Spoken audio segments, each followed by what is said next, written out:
So hello everyone and welcome to our first webinar of 2025. Thank you for joining us. We have Ruth McCartney here doing music, language, and literacy. So take it away, Ruth, whenever you're ready. Hey, hello, my name's Ruth McCartney. I'm a white woman, identify as female, have long hair, and I'm wearing glasses, sort of dark blue and a blue necklace. I'm in England, so good afternoon if you're in England. Good afternoon, good morning if you're in Canada, good lunchtime if you're in somewhere else, and Happy New Year. My career started as a generalist class teacher with music as my main subject. And then after 5 years, I left general teaching and specialised in primary music teaching. I'm just going to move my cup in case I throw it all over my computer. Working in class and supporting teachers in the classroom. Working as an advisor for the Voices Foundation and training undergraduate and postgraduate students so they could deliver primary music. Now, delivering creative music lessons can perhaps be a little daunting for some class teachers.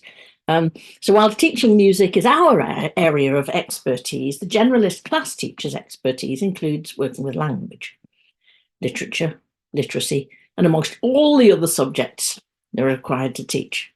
So we can support their work by combining music with letters, sounds, poetry, prose, simple stories, rhymes, songs, and also the written word as the stimulus and inspiration for increased creativity in our music. Hopefully, we can provide ways for less experienced teachers to include more music and more musical creativity into their lessons. So for specialist music teachers, someone says composition, creative composition, and our brains go, yes! And we filter bursting with all sorts of ideas, but to many, that sentence with the words music and composition fills them with so much dread. So this webinar is about how to bring music, literacy, I'll say that again, literacy and literature together in a more accessible way. Now, I don't intend to reinvent the wheel in this webinar because Denise's video webinars on music and literacy are available to you on the Musicplay Online's materials using alphabet, phonics, sound stories, topics, and so on. And they're brilliant. So mine would be like down there compared to hers. So I'm going to try and do something else. This slide will come to you so that it's got both of those links on so that you can find them. And they're worth watching. So today's webinar is looking at creativity and creative composition, some structured, some more free. And as I say, the links will be there afterwards. When I started teaching as a class teacher, I always felt my number one goal was to enable all the children in my class to be able to read. If my young students could read, they could do anything else, and they would open the doors to a better education for them. When I was young, I recall being told several times, my dad had once said that my older sister read books that had far more elaborate vocabulary than the books I read. So my mum's reply was, reading's reading, just wait. And she was a teacher, working mainly in quite socially deprived schools, and she believed everyone could learn to read if they were taught the right way. And I know it's about music, but I am getting there. And they could learn to access and enjoy reading. And that it was more important at that stage that the simple stories would then may perhaps later become a comic or a novel or a scientific journal or a graded reading book. And it worked. She inspired her children. So hopefully we can do that today.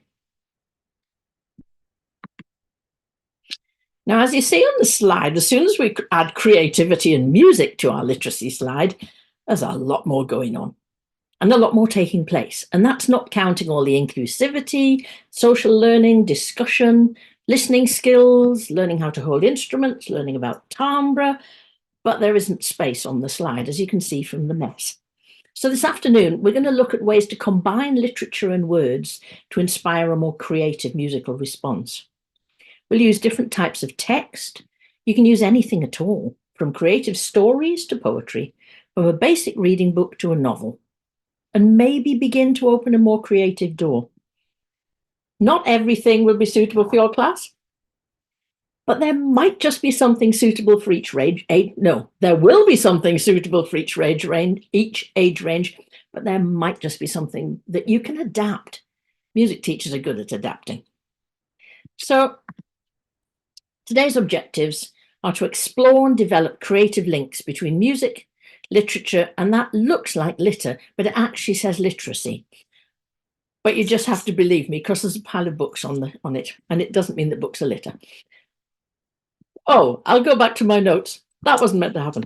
So next one, to use words from stories and songs and rhymes as a stimulus for encouraging creative composition in the infant and primary classroom. So that's age 3 and 4 upwards, up to age 11. To use suitable material for basic structured composition, and to find ways to inspire creative classroom composition using sound effects, word painting, sequencing, ostinato, improvised composition, and composing a musical form from an opera, like an opera. So recently I got a message from a mum of a child I'd taught when I was a generalist teacher after I'd wished a happy birthday on Facebook. And she said, "Thanks, mate. We were reminiscing about you a while ago and how you helped our Brian read all the books for all his 4 years in infant school in the first year. What a start." And to be fair, it was a very much a shared partnership. He's now 35 and we're still in touch. And it's not the same for everyone, but I had a very varied progression of books in my classroom. And he was so inspired with his reading that when we came to composing simple sound sequences in music, his pieces would have a beginning, a middle, and an end. And he'd often ask to compose from a story that he knew. So if we bring in more composing and creativity into the classroom and create as many learning opportunities as possible when considering music, it's a win-win. So we all know Old MacDonald. Easy song to use for sound effects and starting to compose. And in the song, there's also vocal sound effects heard in the chorus. So why not use these sound effects to make up a simple teacher-led composition? I'm going to play a little bit of it, not loads. I'll say that. Yeah, we are. Danae, can you still see this? Yes.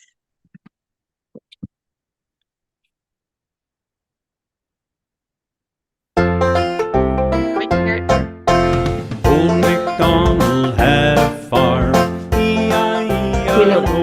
But the bit that we're interested in is the sound He effect. had a cow, E-I-E-I-O, with a moo-moo here and a moo-moo there. Here moo, there moo, everywhere moo, moo. Old MacDonald had a farm, E-I-E-I-O. And we know the rest. Okay, let me just go back. So, can we now use those sound effects to create our own composition, our own piece of music? So, talk through the story of your class composition, give it a title. Could it be The Farmer's Farm? Could we create a story using sound effects? The teacher tells first, so the farmer comes out of his house and walks around his farm. What sort of sound would he make as he was walking? Make that sound with your hands. Can you make that sound with an instrument? Can you make that sound with your feet? And giving that all that experience first allows them a bank of sound to then use for their composition. Ask the children to decide which animal he's going to visit. You might talk about what sound could be used for opening the gate for each animal. Quite often the process of composing with your class brings out so much more skilled use of language because the children aren't concerned about, I'm having to do a task. They're more telling you the story. They're telling you something exciting about the story. Prompt, ask the questions. Does he need to close the gate? Why? So what sort of sound does it make as he closes the gate? Can you reproduce the sound? What food is he going to be poured into the feeding trough? What will it sound like? Again, promoting lots and lots of vocabulary. Can we add another box to the sound? Can we insert sound effects? An easy way to create a composition score for the children is a simple grid. Compose together on a whiteboard first. What's going to happen first? Is he going to move the steps into the first box? If it's a Google slide, it's very easy to do. Make another copy of it. Leave it and the idea cards for the children to place onto the grid in your music area. They can then choose, create their own piece. Great way for them to perform and compose independently and talk to each other and discuss what they're going to do. Word painting. So we've talked about sound effects a little bit. Word painting is another way to compose. Incy Wincy Spider climbed up the water spout. Down came the rain and washed poor Incy out. You can't do it without the hands, can you? Out came the sun and dried up all the rain. And Incy Wincy Spider climbed up the spout again. The picture is from Twinkle, which was a source of lots of teaching resources in England. And if you sign up to them, you get one free one a week. So I think this is probably my free one. So it's really important that everyone knows the song or the rhyme really well to start with. So teach it, chant it, sing it many times. I would often have 4 different cards for each group. Each would have one of the pictures to do with each phrase. And so each group would know which phrase they were working with. So we might, on the first phrase, Incy Wincy Spider, Incy Wincy, Incy Wincy, Incy Wincy, but that's staying the same pitch. How could you make it go up so that I know he's going up the water spout? Incy Wincy, Incy Wincy, Incy Wincy, and so on. Cluck for climb. Cluck, cluck, cluck, cluck, cluck. Phrase 2, down came the rain. Onomatic sounds, great splash, whoosh, drip, drip, drip, and so on with actions. So there's lots of different ideas you could do. I would then model as many as I possibly could. Create that safe space to explore and experiment with different sounds and body percussion, allowing the children to practice the sound before putting it into experience, putting their experience, rather, into their own composition. The more input you have, the more they'll recall suitable sounds from their repertoire of bank of sounds. Sequencing. Sequence the story. Give out the 4 pictures. Can one group of children follow those pictures and create their own? What happens if they put the phrases in the wrong order? Does it change the order? Does it change the sound? Does it change the picture? So sequencing an easy rhyme helps prepare for composing for more complex pieces within a simple structure and form. So early exploration like this, using simple techniques, lays a very solid foundation, allowing students to break free and be more creative. As they get older, they'll become more confident if they've had enough experience of this very basic type of composing. And it often helps to have a structure of some sort to compose. And it might be literally that they have a beginning, a middle, and an end. An easy way to, could we start with some rain? Could we start with the spider? Then do the 4 pictures and have something to finish it off. So we're keeping with the theme of water at the moment. Now I've used Rain on the Green Grass a lot for musicianship, for pitch, for pulse and rhythm, swapping over, identifying phrases, and creative composition. So let's just remind ourselves of the song.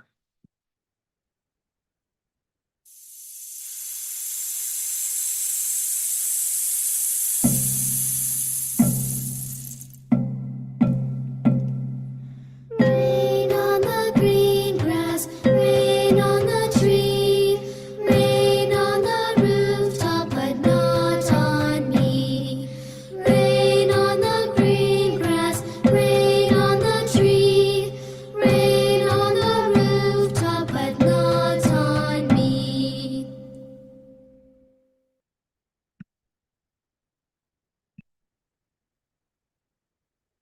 So how could we use this song? We could use it with the sounds. We could put the sound effects in. How does it sound when the rain falls on the green grass? How does it rain sound as it falls on tree and so on? A tree or a few. What about when you put it onto instruments? Can you give the piece a beginning, a middle, and an end? Because on the recording, you heard some shh rain sounds. Take it a bit harder. Let's try again. Take it to a harder level, a different level. Develop it a bit more. When does the rain start? How long does the rain start? How does it start? Are the raindrops light? Are they heavy? So when should you sing your song? Are the raindrops always quiet? Do they get louder? And so on. I'm really pleased with all the songs on Musicplay Online because there's an option to have the lyrics every single time, and every opportunity for a reinforcement in literacy is time well spent, in my opinion. So you could then look at a story. So the Rain story we will listen to because it's a great story for working with and leads on to our next activity. Great story for so many reasons. So sit back and enjoy a story.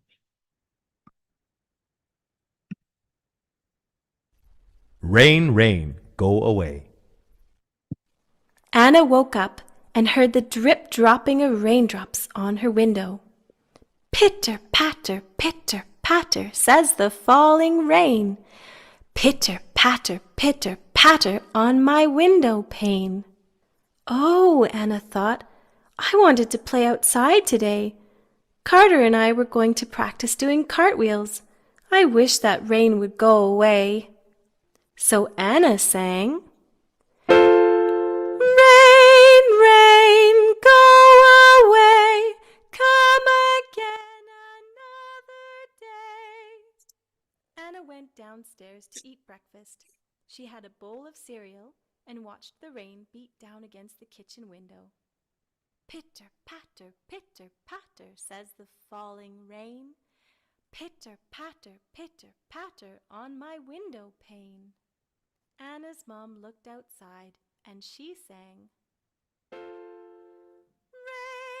rain, go away, come again another day.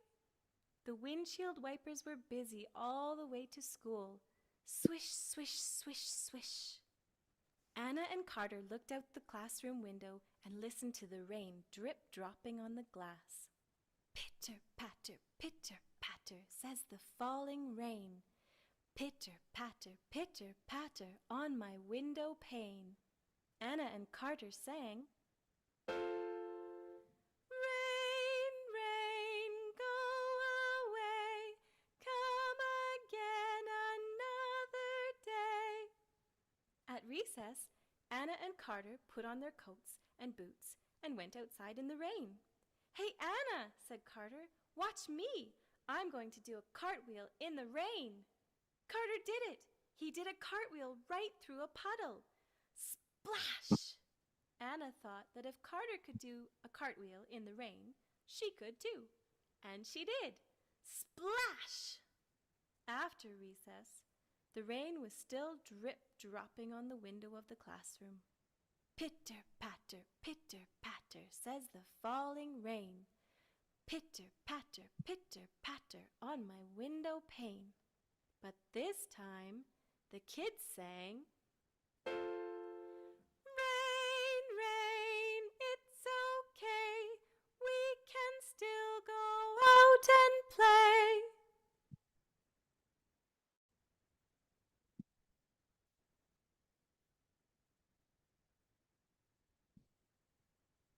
So each time you play it, there are some ideas on the side as well. Encourage your children to read it along with the rhyme.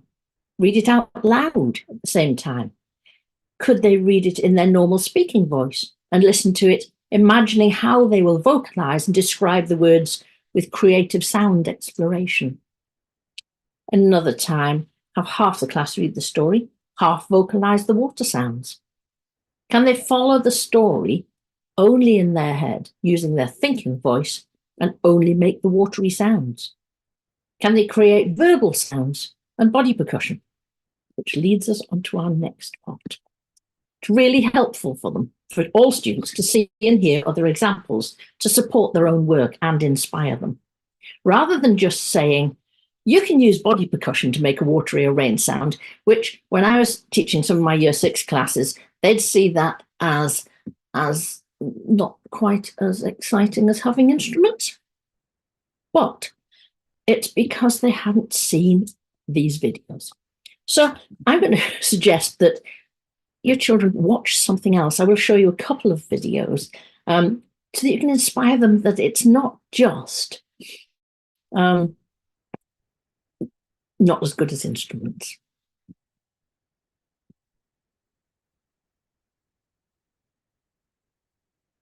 Oh, come on, YouTube.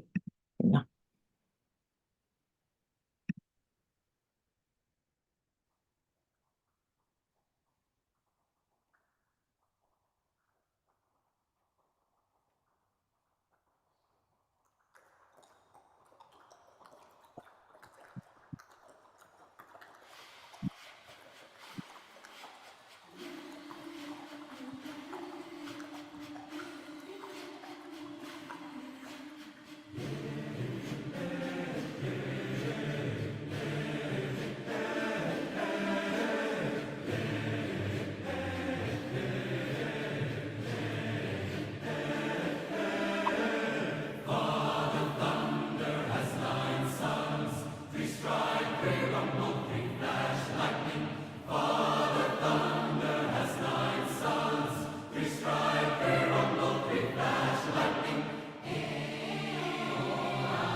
And I will leave you to watch the rest of it.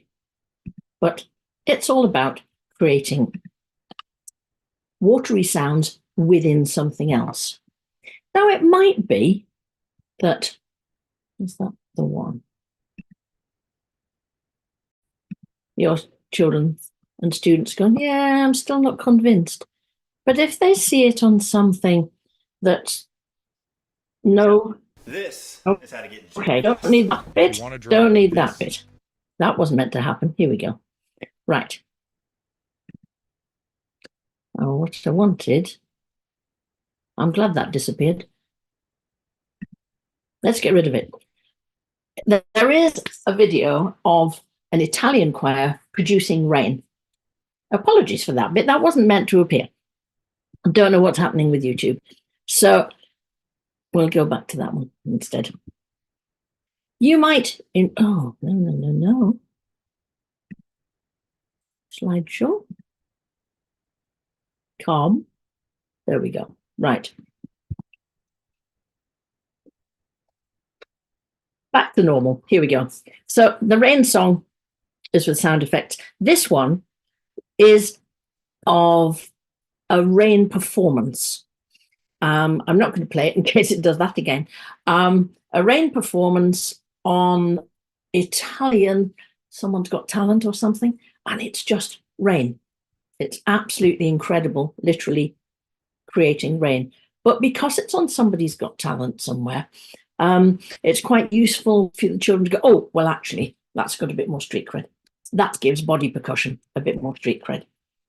So let's assume we're going to then put our rain composition into some sort of format. We might use clicking, we might use tapping, might be rubbing of the hands. So there's so many different ways of using this. Body percussion, which it's not a good enough term for how to create rain. If then your children need to remember it, they need the beginning and middle and end. Can you put their text in the middle? Can you put their song in the middle? It's quite useful with older students to get them to think and discuss and plan their composition.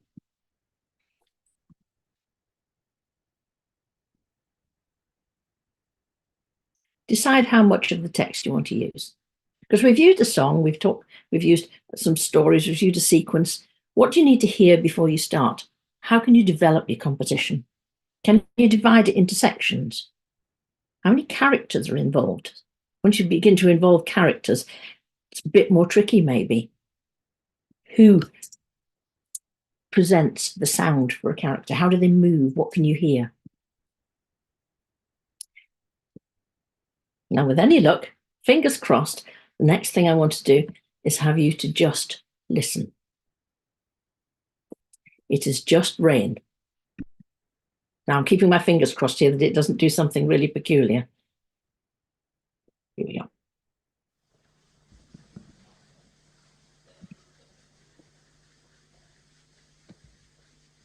Close your eyes and listen.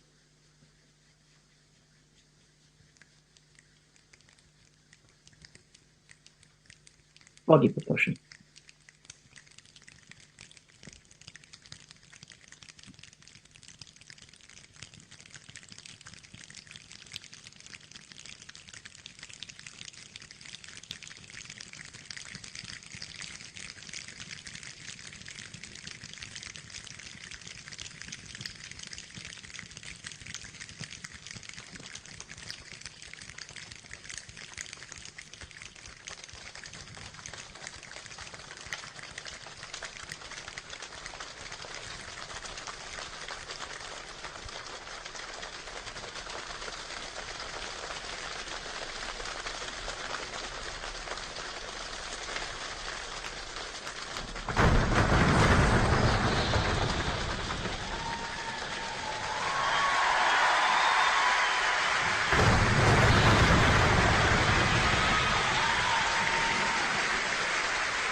Choose your text. Discuss it with your group. How many characters? How do they move? What do you hear?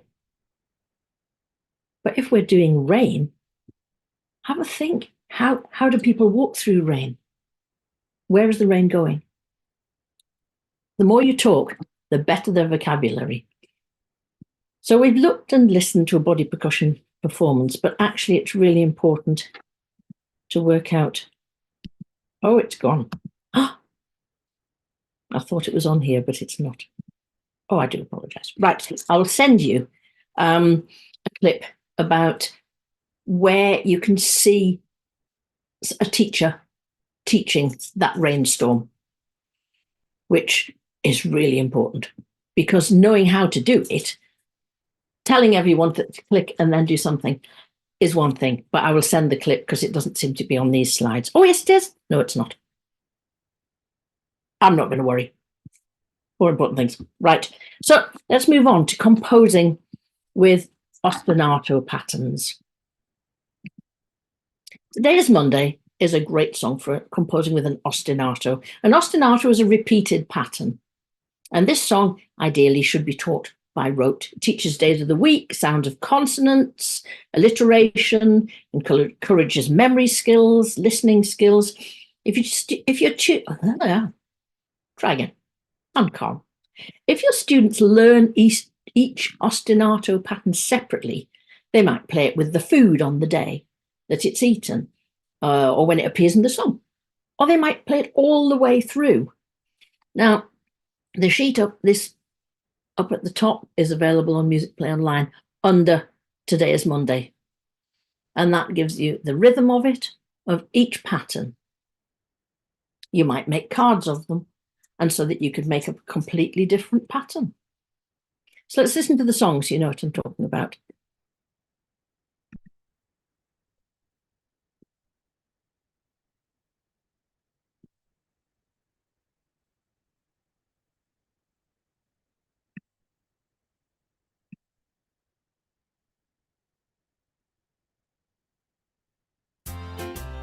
Today is Monday. Today is Monday. Monday meatballs, all you hungry children, come and eat it up. Today is Tuesday. Today is Tuesday. Tuesday turkey, Monday meatballs, all you hungry children, come and eat it up. Today is Wednesday. Today is Wednesday. Wednesday watermelon, Tuesday turkey, Monday meatballs, all you hungry children, come and eat it up. Today is Thursday. Today is Thursday.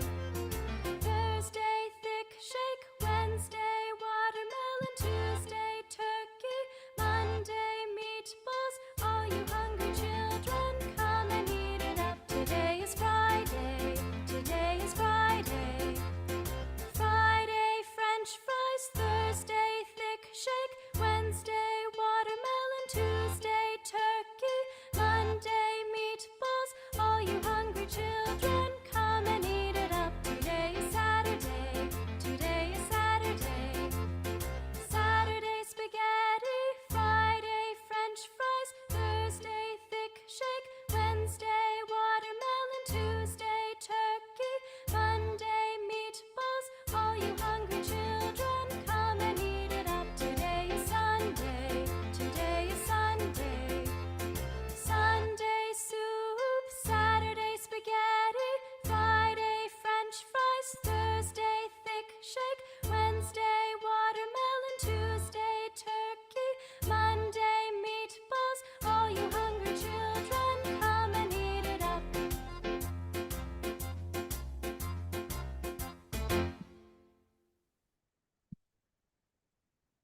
And I can feel it. You're already thinking, oh, I could do that with that. I could make 4 different patterns and put them all together, and I could develop that by getting my children to make their own menu. Does their pattern fit into 4 beats? Does it need to? Do you want to develop it and start doing something a bit more exciting? Can each pattern fit into 5 beats? Possibly can't sing it along with the song. Well, definitely not. But does it fit into the song? For the moment, it's easier to stick with 4 beats, but it is an idea. Try a longer pattern. Monday, meatballs mixed in sauce. Tuesday, turkey, carrots and potatoes. Can you create a graphic score to help them play it until it's memorized? Better if it's memorized, but some children need that visual. Add a structure, beginning, middle and an end. An idea. Obviously, I wouldn't write meatballs in a hot sauce, in it. It's just an idea for you to think about what you could start to give the children. Now, we probably all do on-the-spot composing. You do it, get in the car or we're late for school. We do it all the time. Compose a song journey. Use a well-known catchy song with lots of repetition. 3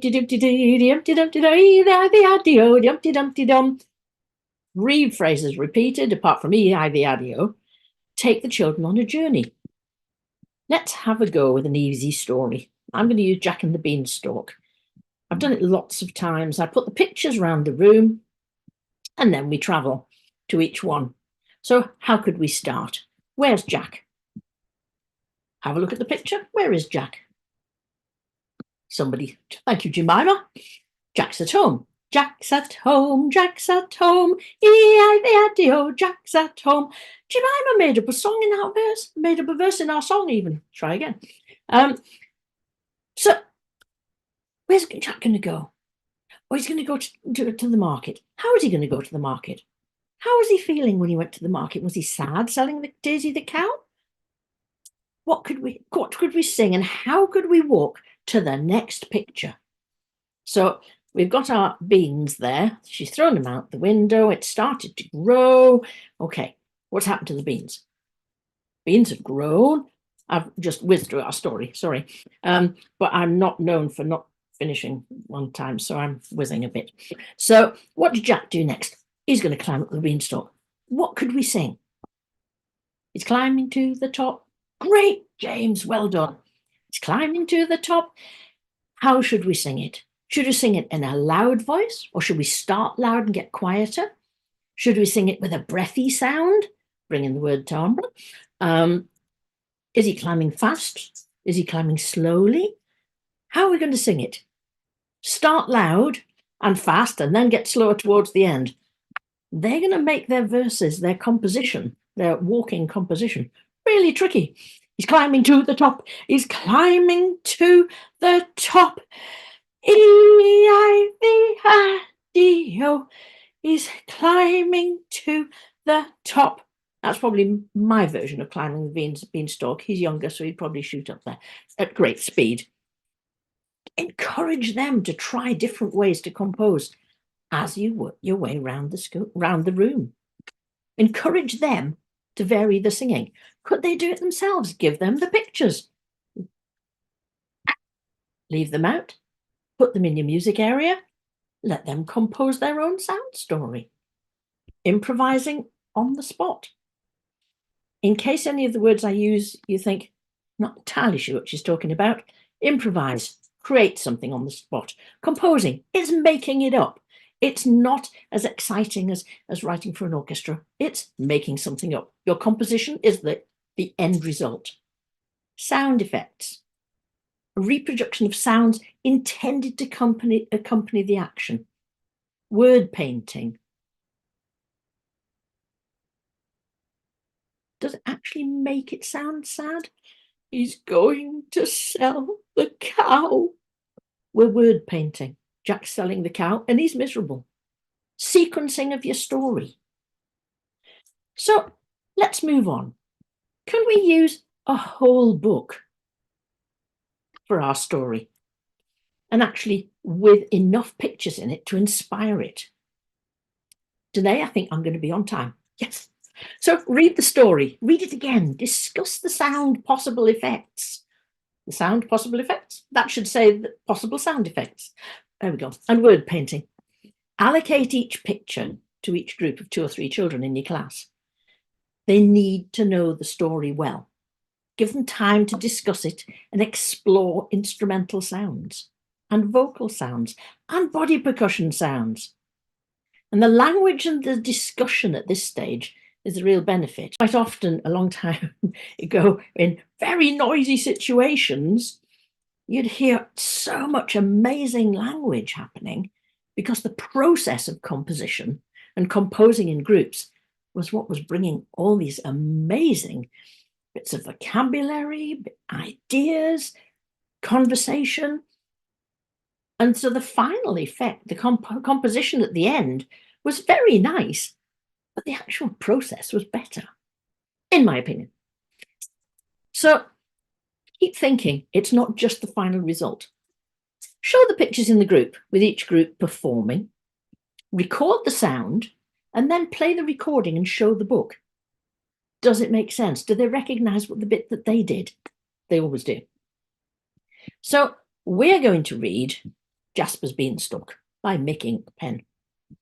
Very simple pictures. We don't need lots of very complicated pictures. So I'm going to read the picture. I'm going to start again. I'm going to read the story and show you the pictures. On Monday, Jasper found a bean. On Tuesday, he planted it. Imagine the sounds you could use. Start with body percussion, start with verbalizing sounds, move it onto instruments. Give one picture, set it out around your room, one picture to each group of 2 or 3 children, and play the story. On Wednesday, he watered it. On Thursday, he dug and raked and sprayed and hoed it. On Friday night, he picked up all the slugs. On Saturday, he even mowed it. On Sunday, Jasper waited and waited and waited and waited. There are 4 more pictures to do that. When Monday came round again, he dug it up. That bean will never make a beanstalk, said Jasper. Then, a long, long, long time later, it was on a Thursday, I think, and now Jasper is looking for giants. What else could you do with the story? It's a simple book, but it doesn't have to be simple in terms of what you do with it. Like I said, you could speak it, you could tell the story, you could hold the book so that children are looking at you, beginning to learn how to follow a conductor. Look at the picture.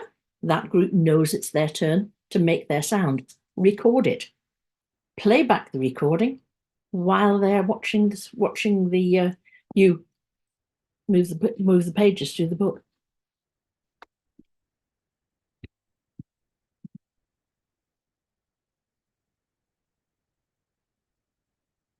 I mentioned at the beginning about composing an opera for a complete story.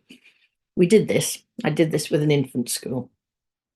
And it might be that you compose with a whole year group, or even a whole school on a creative project. And where it does say the fox also has cubs to feed, yes, the fox ate one of the swans.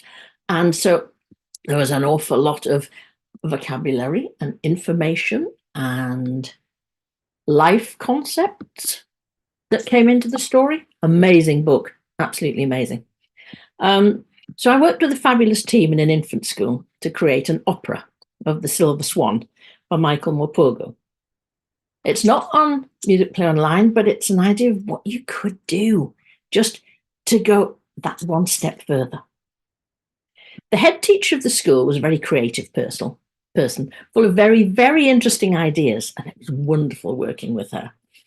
We'd done whole school projects before and since, all linked to literacy and books, and we had a topic, and it was all book related and music and composing. But the opera was something she wanted to do with the children in her school before she retired. And all the children from 3 classes were all involved, aged 6 to 7. And I was telling Danae at the beginning, the word opera, the head wanted everything that's in an opera. If it's an opera at the theatre, I want it in my school. 6 to 7-year-olds we're talking. So in workshops, we composed recitative, arias, choruses, and the staff and the parents created amazing costumes, as you can see on the middle of here. These masks for the swans were so beautiful, quite extraordinary. Sets. Now, if you have a look on this picture, it was just a screen. And there was a piece of material, and you put the piece of material over. And when it wasn't that bit, you had 2 children, lift it off, and you had a different picture. So it was at its simplest, but really effective. Very simple staging within the school before their whole interpretation was taken to the theatre in Filey. Now, the head wanted an opera, as I said, and she did want recits. And so every children was involved, as I said, including all the SEN children. And it's important that we put that in because it's important to have everybody playing a part. We decided on one song melody as the melodic pattern for each of the 6 songs, which ended up being Twinkle Twinkle Little Star. And I arranged each one and composed contrasting accompaniments to the mood, place within the story, with varying time signatures, key signatures, major, minor, modal, tone, center, all the rest. Vary the style, the mood, the dynamic, etc. But you don't need somebody to do that. You can do that yourself. It is possible. We used the song music for the incidental and background music. We had an orchestra, tuned and untuned percussion instruments, supported by the music lead and another very musical TA. We used sound effects. We used word painting. We used ostinato patterns. And as you'd expect, there was a lot of input from the children because it was that sort of school. I researched the best way I could to compose recitatives. I had a son who was a lute and theorbo player. So he was my source of information. He said, use Handel, because his recits are really have really good chord structure. So I have the structure, and I taught the children how to sing their conversations. Took his advice, and we ended up with recits in it as well. I used story dice to teach children how to sing questions and answers so that we could practice. And in their music lessons, they were already learning with solfege. And so all our recits were composed on mi, so, la, or mi, re, do. So you had to choose which little pattern you wanted. And there was always an echoing phrase. They composed their own libretto, their recits, their style of sung conversation.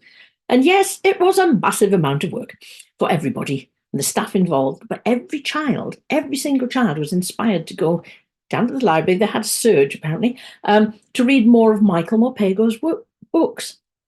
And they wanted to read them, and they wanted to be able to read them. They had enough books for the children to take them home and read them at home.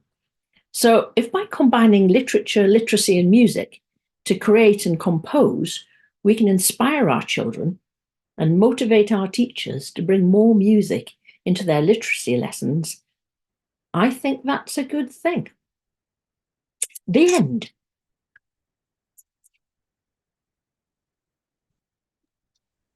Wonderful. Thank you so much, Ruth. There's so many fantastic ideas. Oops, right. Apologies for that camera. On there.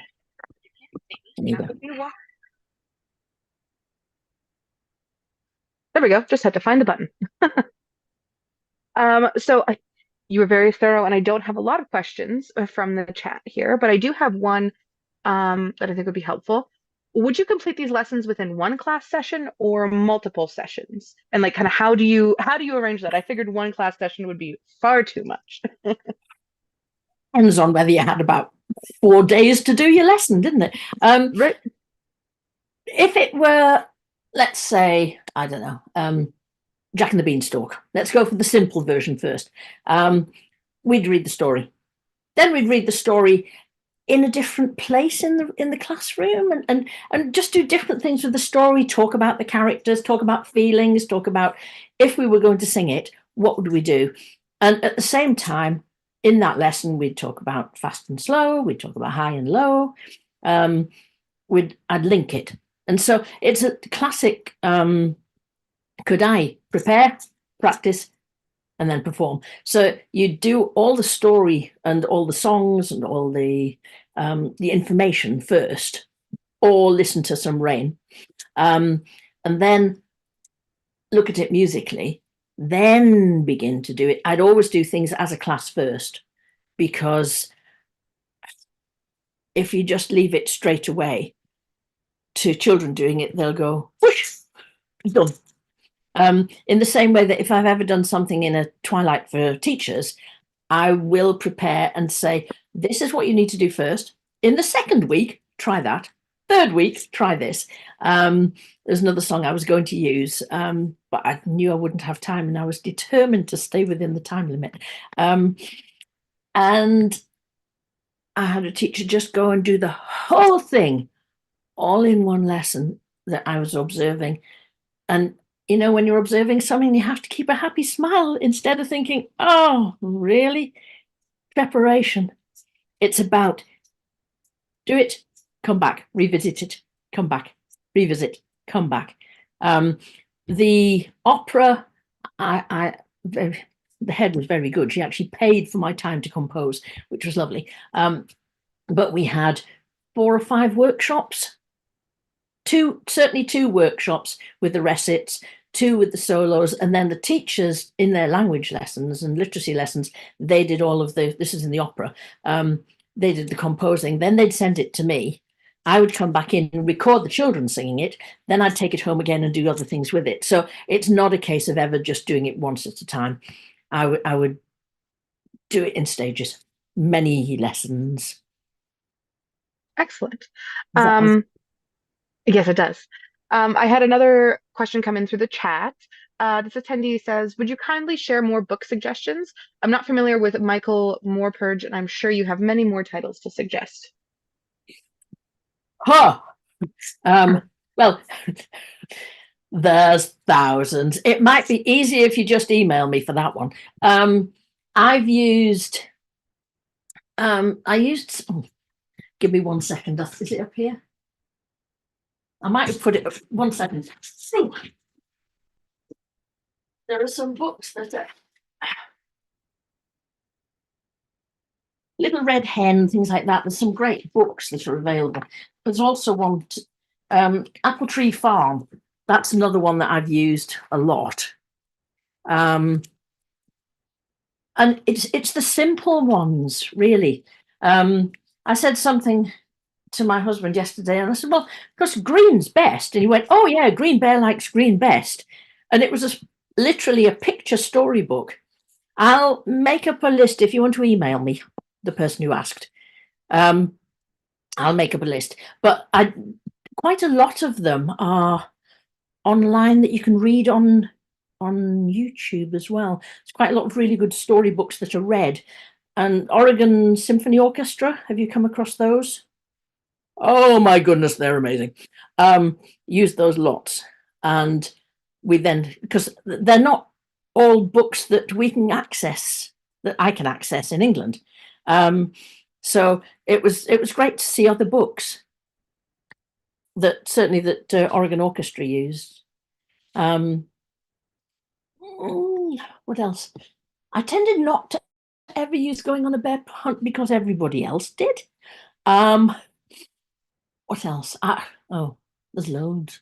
Mick Inkpen. If you have a look at Mick Inkpen's books, there's some gorgeous ones. And to do with, there's another book called Green Bear Likes Green Best, which I've used quite a lot. Whether you can access it or whether it's even in print anymore, I don't know, but I'm sure we can sort of find something for you. Yes. All right, perfect. Yeah. And just for everyone's reference, if you're looking for Mick Inkpen, I put his spelling in the chat there. Thank you. For Googling. That is all of the questions that I have. Oh, actually, someone's asking, can you remind where to access your email? If you go on to Primary Music or something, it's on your notes. It'll be on there. If you click on the website, it'll be on the notes. Or it's oh wait a minute, I could write it in the chat, couldn't I? That would be novel, wouldn't it? Chatting as a guest. Got it. Right.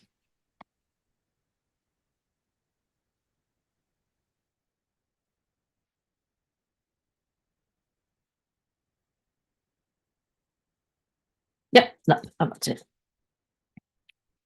But oh, hang on. There we go. All right, perfect. Well, thank you so much, Ruth, for kicking off 2025 with such an excellent webinar. We always enjoy these. And thank you everyone for joining us today for our first webinar of the year. We will be having another one next week. We'll be in Mountain Standard Time at 4:30. So some mental math for time zone changes. For those of you who are in my side of the world, enjoy the rest of your morning. For those who are on Ruth's side of the world, enjoy the rest of your night. Good night. Yes. Yes, exactly. And thanks again, Ruth, and we'll see you all later. Bye, everyone. Thank you very much.